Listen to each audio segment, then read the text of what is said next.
Ryan's Office Revenge. I never thought spilling coffee on the wrong guy would cost me 16 years of my career. But there I was, 3 minutes later, standing in the lobby with a cardboard box pressed against my chest, while security politely waited for me to leave. My name is Theodore Banks. I'm 48 years old, and one clumsy collision with the CEO's son had just turned my entire life at Sterling West Capital upside down. His voice was still ringing in my ears. Sharp, entitled, absolutely certain when he shouted that I was fired. Now I stood where they'd left me, trying to wrap my head around what had just happened. Inside the box were photos of my son at baseball practice, thank you notes from clients, and the Mont Blanc pen I'd bought myself after my first major deal. Everything else, my job, my office, my place in this building, had vanished faster than I could apologize for spilled coffee. You know how some moments change everything? This was one of those. 16 years building relationships, earning trust, making the firm money, gone because some spoiled kid couldn't handle getting his shirt dirty. Then the elevator chimed. Nicholas Ford stepped out, carrying that same steady presence he always had. This was the investor whose $800 million were supposed to anchor our next expansion, not small change, even in our business. He spotted me immediately. "Theodore," he said, like nothing was wrong. "Ready for our meeting?" I shifted the box in my arms. "I'm sorry, Nicholas, I just got fired." He blinked, processing words that didn't seem to compute. Then he did something I didn't expect. He laughed. Not mocking, more like a man who'd just had a hunch confirmed. He reached into his coat, pulled out his phone, and turned the screen toward me. There was Maxwell Reed, red-faced and furious, caught at some charity event looking like an angry teenager. "This the guy who fired you?" he asked. My stomach dropped. Something in his tone, almost relieved, definitely not surprised, told me that whatever had happened upstairs was just getting started. Despite feeling sick about losing my job, I sensed things were about to get interesting in ways my former employers never saw coming. Let me back up 3 hours to when this whole mess started. I'd been hurrying down the corridor with investor packets under my arm and fresh coffee in my hand.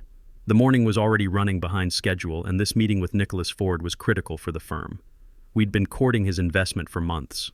I rounded the corner too fast and walked straight into Maxwell Reed. Coffee went everywhere. All over his designer shirt, his silk tie, probably his ego too.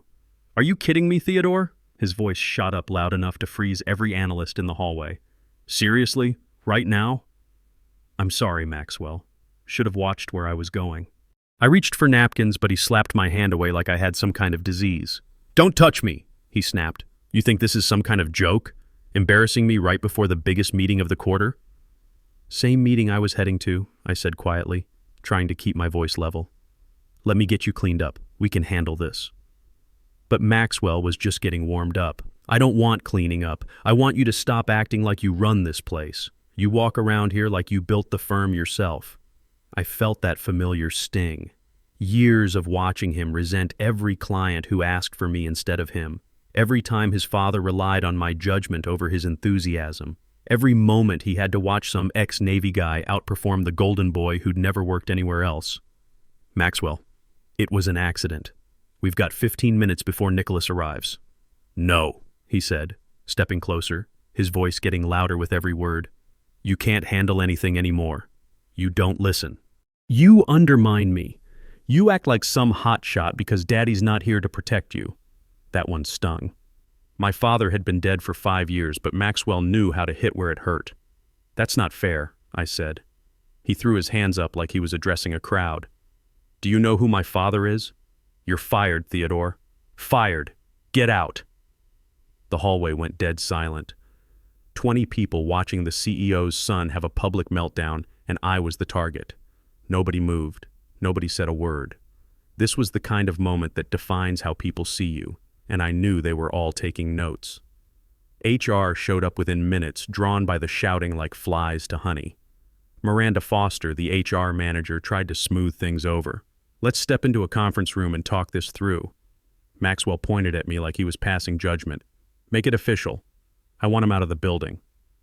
They didn't give me paperwork right then, just promises that documentation would follow. I nodded because my throat had stopped working. Under the humiliation, something was building in my chest, not just anger, something colder. Every analyst still watching knew exactly what they'd witnessed, even if none of them would say it out loud. I walked back to my office like a man heading to his execution. 16 years of work, and it would all have to fit in a cardboard box now. I stood there looking at empty shelves like they belonged to someone else. My nameplate still sat on the desk, but everything that mattered had to be packed up. I picked up the framed photo of my son Jake at his high school graduation last spring. Kid's a freshman at University of Colorado now, studying engineering like his old man wanted to. 3 more years of tuition ahead of us, and payments were due in 6 weeks. The timing couldn't have been worse. "This is completely insane," a voice said from the doorway. Caroline Wells from accounting stepped in and lowered her voice to a whisper. She'd been at the firm longer than anyone except the partners. Seen it all, knew where the bodies were buried. "He's been gunning for you for months, Theodore. Everyone knows it. This coffee thing just gave him an excuse." "Well, I spilled coffee," I said, trying to sound like it didn't matter. "Guess that was enough." She shook her head. Could have been anything. Sneezing at the wrong time, looking at him sideways. He wants his college buddy in your chair, that Preston kid who couldn't analyze his way out of a paper bag. I let out a slow breath. It's done now. Caroline gave me a quick hug and disappeared before anyone noticed she'd stopped by. Smart woman. No point in getting on Maxwell's bad side when he was feeling his power. I kept packing. The silver pen my father gave me when I left the Navy and decided to try finance. The small bronze eagle Nicholas had brought back from a conference in Germany. Said it reminded him of my military background. A stack of handwritten notes from clients thanking me for protecting their money when other advisors wanted them to chase fool's gold. Each item felt heavier than it should have, like I was packing up more than just office supplies. I was packing up my identity, my purpose, my plan for the future. Gabriel Woods knocked on the doorframe. He'd been head of security since before I started here, knew everybody's story, treated everyone with respect regardless of their title. "Theodore," he said gently, "they want me to walk you out. Company policy." "I understand, Gabriel." He nodded toward the box. "Take all the time you need. I'll wait outside. Professional but human. That's how you handle a bad situation with dignity." When I finally stepped into the hallway, Gabriel walked beside me but kept his distance. Not making a show of it, just doing his job with class. In the lobby, he paused. "You need a minute before heading out. Nobody's going to bother you. Take your time." I held the box tighter. The meeting with Nicholas felt impossible now, but disappearing without explanation felt even worse. I stood there, not sure what came next, when that familiar voice cut through the noise behind me. "Theodore, there you are." I turned and saw Nicholas Ford making his way through the lobby with his usual easy stride. He looked at me, then at the cardboard box, and his expression changed. "Theodore," he said quietly, "tell me this isn't what it looks like." I couldn't meet his eyes. "Got fired this morning." "For what?" His voice stayed calm, but something shifted underneath. "Maxwell." I spilled coffee on him. He made a scene. Nicholas let out a slow breath that sounded more disappointed than surprised. I had a feeling something was off. Been getting mixed signals for weeks. Then this morning, someone from the firm sent an email saying today's meeting was canceled. My head snapped up. Canceled? Nobody told me that. That's exactly why I came in person. I wanted to see who was lying to me. That hit home. For the first time since the shouting started, I felt my spine straighten. It wasn't me. "I know," he said, studying my face. "Your work was never the problem, Theodore. The problem is their leadership." I needed to confirm it before making any big decisions. No accusation in his tone, just clarity, like he'd been putting together puzzle pieces for months, and this was the final one clicking into place. "Walk with me," Nicholas said, nodding toward the doors. "We should talk somewhere with less audience." I glanced at Gabriel, who gave me a small nod of encouragement. Nicholas held the door open. "Let's get away from all this circus." We crossed the street to Murphy's Cafe, a place where business conversations stayed private and the coffee was better than the corporate swill anyway. I set the cardboard box beside me like evidence of everything that had just blown up. Nicholas folded his hands on the table and got straight to business. "Theodore, I didn't come here today to finalize anything. I came because Sterling West has been throwing up red flags for months." I looked at him, not sure where this was heading. "Sudden restructuring announcements that make no sense," he continued. "Financial reports that contradict earlier statements. Expansion proposals that look impressive on paper but fall apart when I ask basic questions. Every trail leads back to Maxwell. Something clicked in my head. You think he's been manipulating the numbers? I think he's desperate to prove he belongs in a room he's not ready for. And desperate people make dangerous decisions. Nicholas leaned back slightly. I needed to know if this firm still deserved a partner willing to place $800 million under their management. After today, I have my answer. I felt the ground shift under me, but in a good way this time. He didn't fire me because of the coffee. He fired you because you've seen too much. He was worried you'd tell me what's really going on. Nicholas nodded like that matched exactly what he'd been thinking. Then he leaned forward. Tell me what you've observed. Off the record. I hesitated for about 2 seconds. Loyalty had been drummed into me in the Navy and carried over into my financial career. But loyalty is supposed to work both directions. There are decisions being made that don't make sense for the company's health, I said quietly. And they all start with Maxwell. Nicholas's jaw tightened. Start wherever you want. I set the box on the floor and put both hands on the table. Maxwell's been pushing expansion deals the firm can't sustain. New markets where we have zero presence, no research foundation, no local contacts. When I questioned the risk assessments, he told me to stay in my lane. What else? He tried to alter risk calculations on at least 3 major portfolios. When I caught the inconsistencies and asked about them, he claimed it was some new methodology he'd learned at a seminar. But the numbers didn't follow any accepted standards. When I refused to sign off, he stopped including me in strategy meetings. Nicholas nodded once. Go on. There were emails. Got copied on one by mistake last month. It outlined a plan to restructure senior staff who didn't align with his vision for aggressive growth. I was at the top of that list, right above 2 other guys who've been here longer than Maxwell's been alive. That explains more than you might realize. How so? Another investor, Peterson Group, pulled out 3 weeks ago. No explanation, just said they were reassessing their portfolio strategy. Now I suspect they saw the same warning signs you did. A chill went through me. My firing wasn't just about spilled coffee and a bad temper. It was part of a bigger picture I was only now starting to see. He also wanted me to change how we communicate with potential clients, I added. Tone down the risk disclosures. Focus on upside potential. Leave out the technical details until after commitments were signed. Nicholas's face went hard. That's not just unethical. In some cases, it could be fraud. The word hung in the air between us. We both knew what that meant for a firm's future. Nicholas sat back, and I could see him making calculations in his head. Not financial ones, strategic ones. Theodore, I've watched you handle crisis situations for years. You never cut corners to make a deal look better. You never hid risks to close faster. People like you don't just manage investments, you protect them. That's what the job requires. No, he said, that's what integrity requires. And integrity is a lot rarer than capital these days. He paused, and I could feel something important coming. I'm withdrawing my $800 million from Sterling West. Not next quarter, not next month, this week. My breath caught. Nicholas, he held up a hand. I'm not finished. I plan to use that same capital to build something new, an investment group based on transparency and sound judgment, not ego projects and creative accounting. And I want you to run it with me. The words hit me like a truck. Run it, executive director. Full authority to build the team you want, set the standards you believe in, work with clients who value honesty over salesmanship. I stared at my hands, feeling everything I thought I knew about my future rearranging itself. 16 years of building something at Sterling West, and they'd thrown me out over coffee and a spoiled kid's tantrum. Now this. You don't have to answer today, Nicholas said. Sleep on it. Think about your son, what this could mean for his future. Think about what you could build if nobody was looking over your shoulder, second-guessing every ethical decision you make. I looked up and found him watching me with quiet confidence. He'd already made his choice. The next one was mine. What would you call this new firm? I asked. He smiled. I was thinking Apex Financial Partners. Clean slate, clear mission. The name felt right, like a fresh start instead of just another job. Can I ask you something? I said. Shoot.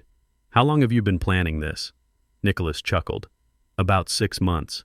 I just needed the right partner and the right reason to pull the trigger. Today I got both. By the next morning, Nicholas had already put his plan into motion. My phone started buzzing at 7 a.m. with texts from former colleagues, each one more panicked than the last. Before I could even make coffee, Nicholas called. It's done. The full $800 million withdrawal notice hit their desk an hour ago. I sat on the edge of my bed, still in yesterday's clothes. How'd they take it? About like you'd expect. Panic mode. Jonathan Reed called me personally within 20 minutes, wanting to know what went wrong. What'd you tell him? That his son fired the one person I trusted to manage risk properly, and that I don't do business with firms that make personnel decisions based on spilled coffee. I had to smile at that. Within a few hours, word was spreading through Denver's financial district like wildfire. Emergency board meetings, senior partners scrambling to figure out why their biggest investor had walked away without warning, analysts trying to calculate what an $800 million withdrawal would do to the firm's stability. Maxwell tried to get ahead of the story with damage control. He sent out an internal email claiming I'd mismanaged key investor relationships and that he'd had to make difficult decisions to protect the firm's interests. Painted himself as the hero trying to save everyone from my incompetence. That backfired spectacularly. Nicholas forwarded Maxwell's email to me with a short note. Watch this. Then he sent that same email to the board, along with documentation he'd been quietly keeping for months. Screenshots of meeting cancellations Maxwell had made without authorization. Records of emails where he'd tried to route all investor communications through himself. Evidence of the pressure campaign to get me and other senior staff sidelined. Every manipulation attempt was right there in black and white. I called my son Jake that afternoon to give him the news. College kids are usually pretty resilient, but I could hear the worry in his voice when I told him I'd lost my job. Dad, what about tuition?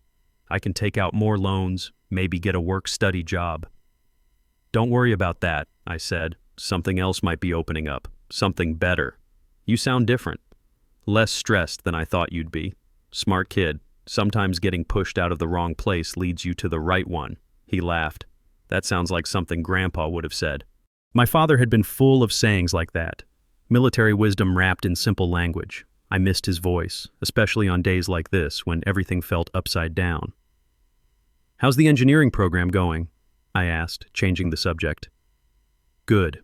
Really good. Professor Martinez said my calculus scores are in the top 10% of the class. Pride in his voice. That made everything else worth it. Your grandfather would be proud. He always said you had the best brain in the family. We talked for another 20 minutes about classes, friends, his part-time job at the campus bookstore. Normal father-son stuff that reminded me why I was fighting to build something stable. By Wednesday, the board had called an emergency session. Nicholas's documentation had been circulating among the senior partners for 2 days. Nobody was defending Maxwell anymore. Nobody could. Caroline called me around noon. Theodore, you need to know what's happening over here. It's complete chaos. How bad? 3 more clients have requested their files be transferred to other firms. 2 of the junior partners are updating their resumes. And Maxwell, she paused. Maxwell's been locked in his father's office for the past hour. We can hear shouting through the walls. That afternoon, my phone lit up with a text from Gabriel. He's gone, Theodore. Made it official. Security escort and everything. Maxwell Reed had been walked out of the same lobby where I'd stood just 3 days earlier, holding a cardboard box and trying to figure out what had hit me. This time, though, people weren't looking away. They were watching every step, and some of them weren't trying to hide their satisfaction. Funny how quickly things can flip. By the end of the week, Sterling West looked like a completely different company. A restructuring announcement went out Friday morning, followed by a carefully worded memo saying that Jonathan Reed would be transitioning to an advisory role while the board searched for new leadership. Nobody believed the transition was voluntary. When you lose your biggest investor and have to fire your own son in the same week, shareholders start asking hard questions about leadership and judgment. Maxwell's name began showing up in conversations around Denver's financial district, but not in a good way. I heard someone at the grocery store call it the coffee crisis. Another guy at the gas station mentioned that Reed kid who got himself fired, like it was already becoming local legend. Former colleagues started reaching out, some carefully testing the waters, others more directly. Caroline was first. I wanted to thank you, she said when she called, for standing up to him, for not backing down. We all saw what he was doing, but nobody else had the spine to say anything. A junior analyst sent me a LinkedIn message. You didn't destroy anything, Mr. Banks. You just exposed what was already broken. Their words meant more than they probably realized. For days, I'd been wondering if I'd done the right thing, if maybe I should have just kept my head down and played politics. But sometimes standing up for what's right costs you in the short term and pays off later. Nicholas and I met at his temporary office space the following Monday. He had papers spread across a conference table and that look of focused energy I'd seen when he was putting together major deals. "This is the formal partnership agreement," he said, sliding a folder across to me. "Executive Director, 40% equity stake, full authority to hire the team and set company standards." My hands were steadier this time as I read through the terms. Better than steady, excited. "There's something else," Nicholas said. "I've already gotten calls from 4 potential clients." Word travels fast when you do business the right way. I looked up from the contract. "Anyone I know?" "Peterson Group, for starters. Remember them? They pulled out of Sterling West last month." I remembered. "They want to work with us?" "They want to work with you, specifically. Seems they did their homework on who was actually managing risk over there and who was just taking credit for it." I signed the papers, and it felt like exhaling after holding my breath for years. That weekend, I drove down to Boulder to see Jake. Brought him the news in person this time, along with a pizza and the promise that tuition payments weren't going to be a problem anymore. "So you're starting your own firm?" he asked, eyes wide. "Partnership, with the guy who saw what was really happening and decided to bet on integrity over politics." Jake grinned. "Dad, that's incredible. Grandpa would have said you landed on your feet. He would have." My father had always believed that doing the right thing eventually pays off, even when it costs you up front. Took 48 years and a cup of spilled coffee, but I was finally starting to understand what he meant. On my first morning at Apex Financial Partners, I found myself thinking back to that lobby at Sterling West. The marble floor, the cardboard box pressed against my chest, the sick feeling that everything I'd built was falling apart. At the time, it felt like my career was ending. Turns out it was just getting started. Nicholas had found us office space in Lodo. Nothing fancy but professional. Clean lines, good natural light, room to grow. The kind of place where you focus on work instead of impressing people with expensive furniture. "This is yours to shape however you want," he said, gesturing around the main conference room. "Start wherever you think the foundation needs to be strongest." I settled into the chair that still felt new. "I want everyone on the team to understand why honesty matters here. Nobody gets shut down for asking hard questions or raising concerns about a deal. That's exactly why I chose you," Nicholas said. "No grand speeches, just quiet confidence." Later that morning, our first potential hire walked through the door. Diana Cooper had been an analyst at Sterling West years ago before moving to a smaller firm downtown. Smart, thorough, the kind of person who caught details other people missed. "I heard you're building something different here," she said, looking around the office. "That's the plan. No politics, no games, just good work with people you can trust." "Then I want in," she said without hesitation. Over the next few weeks, we brought in 3 more people. All experienced, all carrying their own stories about firms that valued connections over competence. By month's end, we had our core team and our first major client account, Peterson Group, who'd done their homework on exactly who had been making the smart calls at Sterling West. Turns out, when you build something on the right foundation, it grows faster than you expect. The real satisfaction came about 6 months later. I was reviewing quarterly reports when Caroline called with an update on Sterling West.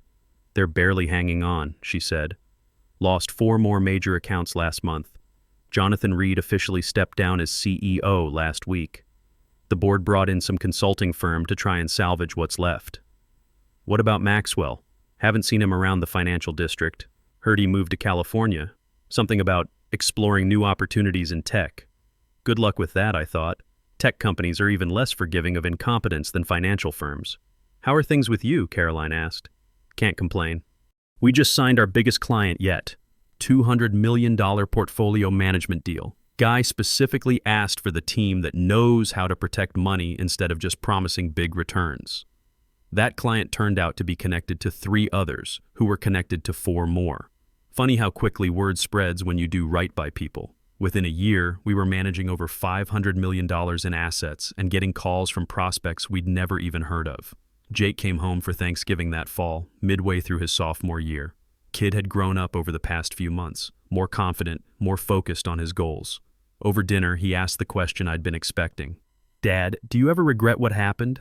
I mean, you spent so many years building something at Sterling West. I thought about it for a minute. You know what I learned, son? Sometimes the best thing that can happen to you is getting pushed out of the wrong place. I spent 16 years trying to make something work that was never going to work, not with people like Maxwell calling the shots. But didn't you feel angry about losing all that time? For a while, yeah. But then I realized I didn't lose anything that mattered. The experience, the relationships, the reputation I'd built, that all came with me. What I left behind was the politics and the frustration and the constant fighting to do things the right way. Jake nodded, turning that over in his head. Grandpa used to say something about that, how sometimes you have to lose the wrong thing to find the right thing. My father's wisdom, passed down through another generation. He did say that. Took me 48 years to really understand what he meant. The second year was even better than the first. We moved to a bigger office, hired 4 more people, and started getting recognition in industry publications.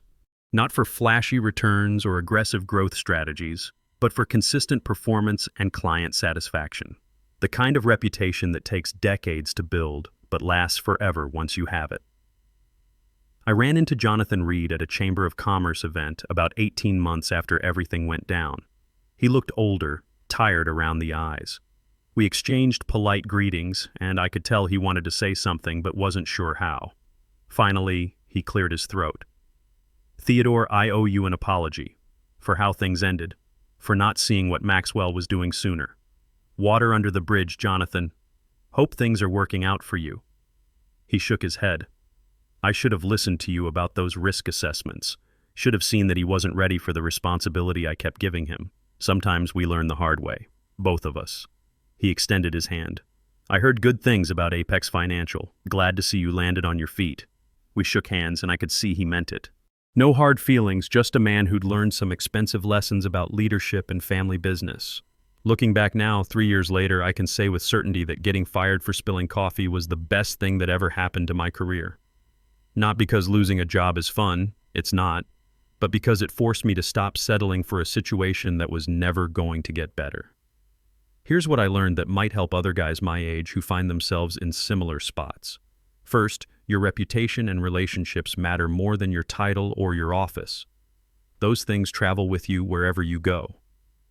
Second, integrity isn't just about doing the right thing when people are watching. It's about building a foundation that can support whatever comes next. And third, sometimes the biggest risk is staying comfortable in the wrong place instead of taking a chance on something better. At 51 now, running a firm that's built on the principles I always believed in, working with people I respect and trust, I can honestly say I wouldn't change how things worked out. Even the coffee spill, especially the coffee spill, because sometimes life has to knock you down before you realize you were meant to be standing somewhere else entirely. Sometimes the worst thing that happens to you becomes the best thing that ever happened for you.